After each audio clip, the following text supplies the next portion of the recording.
Welcome to Robin science কার। আজকে encoder class 2 দেখবো, অর্থাৎ পর্ব 2 দেখবো। এখানে আমরা 422 ইনকোডার দেখবো। তো এখানে আমরা ইনপুট দিব হচ্ছে 4টি, I1, I0, I1, I2, I3। এখান থেকে আমরা আউটপুট পাবো 2টি, যে কারণে এটার নাম হচ্ছে 4x2 ইনকোডার।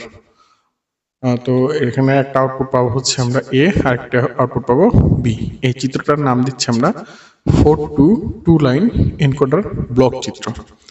আচ্ছা, এখন আমরা দেখবো এটার সত্যক সারণী। সত্যক সারণীটা কিভাবে হবে? দেখো, এখানে ইনপুট লাইন থাকবে কয়টি? 4টি, অর্থাৎ আমাদের এখানে 4টি সারি হবে, এরকম হবে 1 2 3 4, 4টি সারি হবে। আর ইনপুট আউটপুট লেখার জন্য কি থাকবে? আমাদের আর একটা সারি থাকবে এখানে। ঠিক আছে, তাহলে ইনপুট যেটা হবে সেখানে আমাদের কয়টা অংশ হবে? 4টা অংশ হবে। আর আউটপুট লাইনে আমাদের কয়টা অংশ হবে? 2টা অংশ হবে। ঠিক আছে, পুরো জিনিসটা আমরা খুব পরিষ্কারভাবে একটা চিত্রের সাহায্যে দেখি। তো এখানে মোট আমাদের সারি আছে 4টি, 1 2 3 4 5। পাঁচটি কেন দিচ্ছি? আমরা প্রথম ঘরে লিখবো হচ্ছে ইনপুটের যে সিগন্যালগুলো সেগুলো, অর্থাৎ 5টি সারি, আর উপরে হচ্ছে একটাতে লিখবো ইনপুট আউটপুট, অর্থাৎ আমাদের এখানে সারি লাগবে মোট 6টি।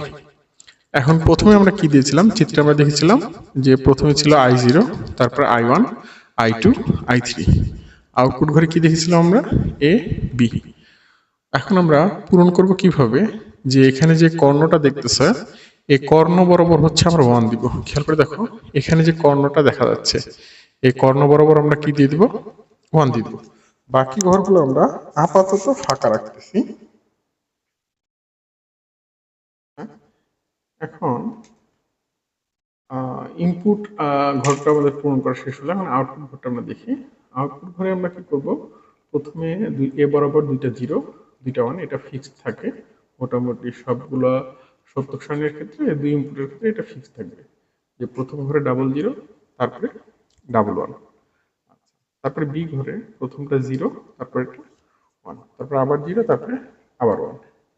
এখন যে সমস্ত ঘর আমাদের ফাঁকা ছিল, যে কর্ণ বরাবর আমরা কি দিয়ে দিলাম? কোনাকুনি বরাবর আমরা 1 দিয়ে দিলাম। এখন ফাঁকা যে ঘরগুলো আছে, এই ঘরগুলোতে আমরা কি দিয়ে দিব? 0 দিয়ে দিব। আমরা 0 দিয়ে দিলাম। আশা করি তোমরা সম্পূর্ণ বিষয়টা বুঝতে পেরেছো।